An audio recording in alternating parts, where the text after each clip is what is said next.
Hello everyone, welcome to Star IQ. Star IQ के video platform पे आप सभी का बहुत बहुत स्वागत है। आज है 14 फरवरी और 14 फरवरी 2023 के हरियाणा करंट अफेयर इस पर्टिकुलर वीडियो में हम पढ़ने वाले हैं। आइए आज के इस इम्पॉर्टेंट सेशन की शुरुआत करते हैं प्यारे दोस्तों। अच्छा, आज एक बहुत इम्पॉर्टेंट बात है, पहले ही आप लोगों को शेयर करता हूँ कि राष्ट्रपति जी ने नए राज्यपालों की नियुक्ति की है, तो ये आप लोगों को जानना बेहद ज़रूरी है। तो आइए इसके बारे में थोड़ा डिस्कस करते हैं। प्रेसिडेंट द्रौपदी मुर्मू, एक तो अपने आप में ये भी एक इम्पॉर्टेंट क्वेश्चन है कि ये किस जनजाति से है, तो संथाल जनजाति से है और मयूरभंज उड़ीसा से संबंधित है। अभी हाल ही में 13 राज्यों में नए राज्यपालों की नियुक्ति की है। इनमें से कुछ ऐसे राज्यपाल हैं जो इस्तीफा दे चुके हैं या यूं कहिएगा रिटायर हो चुके हैं, जैसे कि महाराष्ट्र के राज्यपाल भगत सिंह कोश्यारी हैं और इसके अलावा लद्दाख के उपराज्यपाल राधा कृष्ण माथुर हैं। इनका इस्तीफा स्वीकार कर लिया। बाकी इन दोनों राज्यों में तो नए राज्यपाल आए हैं और बाकी जो राज्य हैं उनके अंदर ट्रांसफ़र किए गए हैं, मतलब कोई किसी राज्य के पहले थे तो उनको आदान प्रदान हो गया, यूँ समझिएगा। आइए जानते हैं ये कौन है। जैसे अरुणाचल प्रदेश है, अरुणाचल प्रदेश के अंदर कौन बने हैं? अरुणाचल प्रदेश के अंदर बने हैं केवल्य त्रिविक्रम परनाइक, ठीक है ना। अरुणाचल प्रदेश के केवल्य त्रिविक्रम परनाइक है। इसको याद करना, और इसको याद यूं करोगे आप लोग कि अरुणाचल प्रदेश से तो आप लोग याद कर लेना, अरुण याद कर लेना और परनाइक से नाई याद कर लेना। अरुण नाई है एक, ठीक है ना, अरुण नाई है, अरुण नाई है या अरुण केवल एक नाई है। केवल्य से याद कर लेना, अरुण केवल एक नाई है, अरुण केवल एक नाई है, बस ऐसे याद हो जाएगा आपको, अरुण केवल एक नाई है। सिक्किम, सिक्किम के नए जो राज्यपाल बने हैं उनका नाम है श्री लक्ष्मण प्रसाद आचार्य, ठीक है ना। श्री लक्ष्मण प्रसाद आचार्य जो है ना, ये सिक्किम के नए राज्यपाल हैं। लक्ष्मण जी जो थे ना, वो सिक्किम राज्य से संबंधित थे। लक्ष्मण, राम लक्ष्मण नाम तुमने सुना होगा, ठीक है ना, वो सिक्किम से थे। या यूं कहिएगा आप लोग कि जो आचार्य किए हुए होते हैं, संत महात्मा पंडित होते हैं, लोग उनको सिक्के दान में दिया करते हैं, ठीक है ना। पंडितों को सिक्के देते हैं ना दान में, तो आचार्य किए हुए होते हैं उनको सिक्के दान में दिया करते हैं। या लक्ष्मण सिक्किम से थे। झारखंड, झारखंड से सीपी राधाकृष्णन, सीपी राधाकृष्णन, ठीक है ना। खंड खंड में राधा बसी हुई है, समझ लीजिएगा, रग रग में राधा बसी हुई है, या राधा रानी खुद झारखंड से थी, या खंड खंड में राधा है। कि मैं भी क्लास को स्टार्ट राधा है राधा से स्टार्ट करता हूँ तो यूं कहिएगा जगत में, जगत के हर एक खंड में राधा रानी बसी हुई है, राधा कृष्ण बसे हुए हैं। हिमाचल श्री शिव प्रताप शुक्ल, देखो हिमालय पर्वत में भगवान शिव जी ने तपस्या की थी, ठीक है ना। कैलाश पर्वत पे, तो हिमालय में ही रहते थे वो, तो हिमालय हिमाचल से याद कर लेना, और भगवान शिव जी का नाम तो वैसे भी तुम्हें याद रह ही जाएगा। असम, असम में गुलाब चंद कटारिया, ठीक है ना, असम के हैं गुलाब चंद्र कटारिया। गुलाब की खुशबू औसम होती है, असम से औसम, असम से औसम याद कर लेना। या असम में गुलाब मिलते हैं ज़्यादा, या गुलाब की खुशबू बड़ी औसम होती है। आज तो वैसे भी कोई दिवस है उस पे लोग खैर ठीक है ना, तो खैर गुलाब की खुशबू औसम होती है, असम औसम, ठीक है। आंध्र प्रदेश, आंध्र प्रदेश के बने हैं श्री न्यायमूर्ति हैं, सेवानिवृत्त हैं एस अब्दुल नज़ीर, ठीक है ना। अब्दुल अंधा है, आंध्र प्रदेश से अंधा याद कर लेना। अब्दुल जो है ना वो अंधा है, अब्दुल अंधा है, अब्दुल आंध्र से अंधा है, ऐसा याद कर लेना आप लोग, ठीक है ना। अब्दुल नज़ीर। छत्तीसगढ़, छत्तीसगढ़ में विश्व भूषण हरिचंदन, ये पहले वैसे आंध्र प्रदेश के थे, ठीक है ना। हरि का नाम दिन में 36 बार लेना चाहिए, छत्तीसगढ़, ठीक है ना। हरि का नाम 36 बार लोगे तो ही काम चलेगा। मणिपुर, मणिपुर की हैं अनसुईया उइकी, ठीक है ना, अनसुईया उइकी।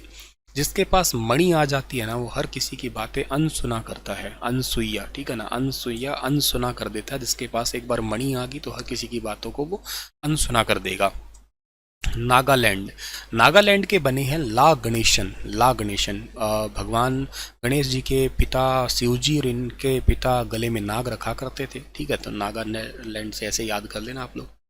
मेघालय, मेघालय के बने हैं श्री फागू चौहान, ये पहले बिहार के थे, ठीक है। अच्छा, मेघालय में बारिश बहुत होती है, और बारिश आप लोगों को पता है कहाँ पे होती है, मानसिन राम में होती है। 1094 सेंटीमीटर सालाना बारिश होती है। तो फागू चौहान फागुन में मेघ आते हैं, ठीक है ना, फाल्गुन में मेघ आते हैं, ऐसे करके याद कर लेना। होली आती है फागुन में, तो मेघ आते हैं, बारिश होती है, ऐसे करके याद करना। बिहार बिहार तो विश्व प्रसिद्ध है समझो, ठीक है ना। बिहार विश्व प्रसिद्ध है। विश्वनाथ, ये विश्वनाथ जी पहले हिमाचल प्रदेश के थे, राजेंद्र विश्वनाथ, ठीक है ना। या राजेंद्र बिहार से भी याद कर लेना चाहिए, ठीक है ना। राजेंद्र बिहार या बिहार तो विश्व में प्रसिद्ध है, ठीक है। इसके अलावा महाराष्ट्र, ठीक है ना। महाराष्ट्र में रमेश बेस बने हैं। अच्छा, महाराष्ट्र के लोग धनी बहुत हैं, और जो लोग धनी होते हैं ना वो लोग बहस बहुत करते हैं, या महान लोग जो होते हैं ना वो बड़ी बहस करते हैं। महाराष्ट्र से महा है और बहुत बहस करते हैं महान लोग, ठीक है। लद्दाख, लद्दाख के बने हैं ब्रिगेडियर बीडी मिश्रा, पहले अरुणाचल के थे ये, ठीक है ना। लद्दाख की मिश्री बहुत मीठी है लद्दाख की। या लद्दाख में लोग बीड़ी बहुत पीते हैं, ठीक है ना। लद्दाख में बीड़ी भी बहुत पीते हैं लोग, ठंड में बीड़ी पीते हैं, ठीक है। तो कैसे भी करके याद करना। ये राज्यों के बदले हुए राज्यपाल थे। थोड़ा सा मैंने आपकी मदद की है इनको उल फिजुल तरीके से याद करवाने की। आपको सीधा याद होता है तो ज़रूर करिएगा, नहीं याद होता है तो इन तरीकों का सहारा ले लीजिएगा। कल आपसे एक सवाल किया था, उसका सही जवाब क्या होगा कि पेडोजेनस प्रक्रिया किससे संबंधित है, तो इसका सही आंसर था मिट्टी निर्माण से संबंधित है, ठीक है। आज का पहला करंट अफेयर है कि हरियाणा देश की जीडीपी में कितना प्रतिशत का योगदान दे रहा है। तो हरियाणा देश की जीडीपी के अंदर योगदान दे रहा है कितना, 3.78% योगदान दे रहा है। बासमती चावल, ऑटो, मानव निर्मित फाइबर, इलेक्ट्रिक मशीनरी आदि वस्तुओं का भारत में 7वां सबसे बड़ा निर्यातक है, और देश की जीडीपी में 3.78% का योगदान हरियाणा का ही है। ये क्वेश्चन वेरी वेरी इंपॉर्टेंट है, सीधे तौर पे आपसे एग्जाम में पूछा जा सकता है, अच्छे से याद रखना। हरियाणा के किन शहरों में महिला आश्रम स्थापित किए जाएंगे। इन विच सिटीज ऑफ हरियाणा महिला आश्रम विल बी स्टेबलाइज्ड। तो महिला आश्रम स्थापित किए जाएंगे हरियाणा में रेवाड़ी, सिरसा और नारनौल के अंदर जो है ना स्थापित होंगे महिला आश्रम। महिला एवं बाल विकास मंत्री कमलेश ढांडा ने जीवन में कठिन दौर से गुजर रही महिलाओं को सशक्त बनाने के लिए एक ही छत के नीचे उनके आश्रय, उनकी ट्रेनिंग, उनकी एफिशिएंसी को बिल्ड करना, आत्मनिर्भर बनाना के उसी के उद्देश्य से 3 महिला आश्रम स्थापित करने की घोषणा की है। आश्रम में 50 पात्र महिलाओं के रखने की व्यवस्था होगी, और इसके अलावा विभाग को अधिकारियों को रेवाड़ी, सिरसा और नारनौल में स्थापित होने वाले महिला आश्रम की जमीन को टैग करने के लिए भी निर्देश दिए गए हैं। और इसके लिए ज़मीन के लिए 7,74,00,000 रुपए की राशि, महिला आश्रम सिरसा के लिए, रेवाड़ी के लिए तो इतना पैसा है, और सिरसा के लिए 5,66,00,000 जो है ना ये अभी तक के लिए टैग कर दिया जा चुका है, ठीक है। तो ये भी बात आपको याद रखना। मतलब महिला जो बड़ी दुर्लभ स्थिति से जी रही है, या यूँ कहिएगा जिनका कोई सहारा नहीं है, तो उन्हीं को ही आगे लेके जाने के लिए बेसिकली ये घोषणा है, या ये आश्रम बनाए जाएंगे। हरियाणा में महिला आयोग की चेयरमैन का नाम रेनू भाटिया है, जो फरीदाबाद से है, और जो वाइस चेयरमैन है उनका नाम प्रीति भारद्वाज है, याद रखना। हरियाणा में पिछले कितने सालों में औसत प्रति व्यक्ति आय दोगुनी हो गई है। तो हरियाणा में पिछले 10 सालों में प्रति व्यक्ति आय जो है ना वो दोगुनी हो चुकी है। अगर आप लोग मुझसे पूछे कि वर्तमान में हरियाणा में प्रति व्यक्ति आय तकरीबन कितनी है, 2,75,000 रुपये सालाना पहुंच चुकी है। कोरोना के बाद भी ये स्थिति अच्छी है, और गुरुग्राम में सबसे ज़्यादा प्रति व्यक्ति आय तकरीबन 8.5 लाख रुपए प्रति व्यक्ति आय गुरुग्राम में है। ऐसे ही कुछ फरीदाबाद में है, फरीदाबाद 2 नंबर पे है। मतलब आप पूरे ओवरऑल हरियाणा की मुझसे पूछ रहे हो तो तकरीबन 2.75 लाख रुपए है, और हरियाणा में ज़िले में पूछ रहे हो तो गुरुग्राम आगे है, दूसरे पे फरीदाबाद है, लास्ट में इसमें जो आता है वो नूंह आता है, याद रखना, जिसकी सालाना आय लगभग 1 लाख रुपए तक ही सीमित गई है, जो ऑन एन एवरेज निकाले जाए तो। इसके अलावा 2 लाख रुपए तक सिमटी है। उन जिलों में बात करते हैं तो भिवानी, दादरी है, फतेहाबाद, सिरसा, हिसार, जींद, महेंद्रगढ़, इनकी लगभग 2 लाख रुपए से ही कम है। हरियाणा में स्टेट विजिलेंस ब्यूरो का नाम बदलकर क्या किया गया है। जब इसकी घोषणा हुई थी तब भी पढ़ाया था, और अभी आज ऑफिशियल लेटर इसका जारी हुआ है तो भी मैं आपको पढ़ा रहा हूँ। इसका नाम एंटी करप्शन ब्यूरो रख दिया गया है। मुख्यमंत्री जी ने भ्रष्टाचार को कम करने के लिए ही ये नाम एंटी करप्शन ब्यूरो रखा है।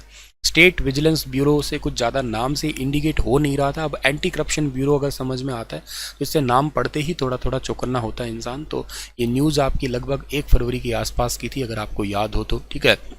और अभी की मैं बात करता हूं तो ये ऑफिशियल लेटर जो है ना आज का नहीं सॉरी कल का लेटर है आपका ये, ठीक है ना, 13 फरवरी का लेटर है, 13 फरवरी 2023 का, जब गवर्नर ऑफ हरियाणा जो है ना इन्होंने इस चेंज जो नाम है आपका स्टेट विजिलेंस ब्यूरो, इसको एंटी करप्शन ब्यूरो के लिए साइन कर दिए हैं, और ये फाइनल हो चुका है अब, ठीक है। हरियाणा पर्यटन विभाग बोर्ड का चेयरमैन किसे बनाया गया है? तो हरियाणा पर्यटन विभाग बोर्ड का चेयरमैन बनाया गया है अरविंद यादव को। ऑप्शन नंबर ए इस सवाल का ठीक है। अच्छा, अगर बात करते हैं हरियाणा टूरिज्म की, तो इसकी स्थापना हुई थी 1 सितंबर 1974 को। इसका हेडक्वार्टर चंडीगढ़ के अंदर है और हरियाणा टूरिज्म रिजोर्ट जैसे टिक्कर ताल है, आप लोगों को पता होगा, ठीक है ना, बहुत इंपॉर्टेंट है पंचकुला का। हरियाणा का पहला ऐसा इलाका है टिक्कर ताल झील को, या यूं कहिएगा मोरनी को, जिसको पर्यटन हब के रूप में घोषणा की गई थी। 29 सितंबर 2021 की बात है ये, ठीक है। चलिए, इसी के साथ ये इंपॉर्टेंट लेक्चर समाप्त करूं उससे पहले एक बात और बताना चाहूँगा कि हरियाणा में अरावली पर्वत श्रृंखला है, आपको पता है ना, वहाँ पे गुरुग्राम और नूह के लगभग 10,000 एकड़ क्षेत्र में जो विश्व स्तर का जंगल सफारी पार्क बनेगा, दुनिया का सबसे बड़ा, उसका मुख्यमंत्री जी ने अभी हाल ही में सर्वेक्षण करवाया है। इसे पर्यटन क्षेत्र उसमें तो बढ़ावा मिलेगा ही मिलेगा, के अलावा यहाँ की जो प्रजातियाँ हैं उनको भी संरक्षण मिलेगा।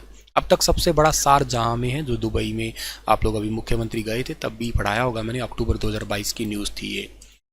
आपके लिए क्वेश्चन छोड़ के जा रहा हूँ कि अर्जेंटीना की आधिकारिक राजभाषा क्या है? स्पेनिश है, फ्रेंच है, इंग्लिश है या पोर्चुगीज है? डिटेल से बताना। लेक्चर कैसा था ये भी बताना। Thank you so much.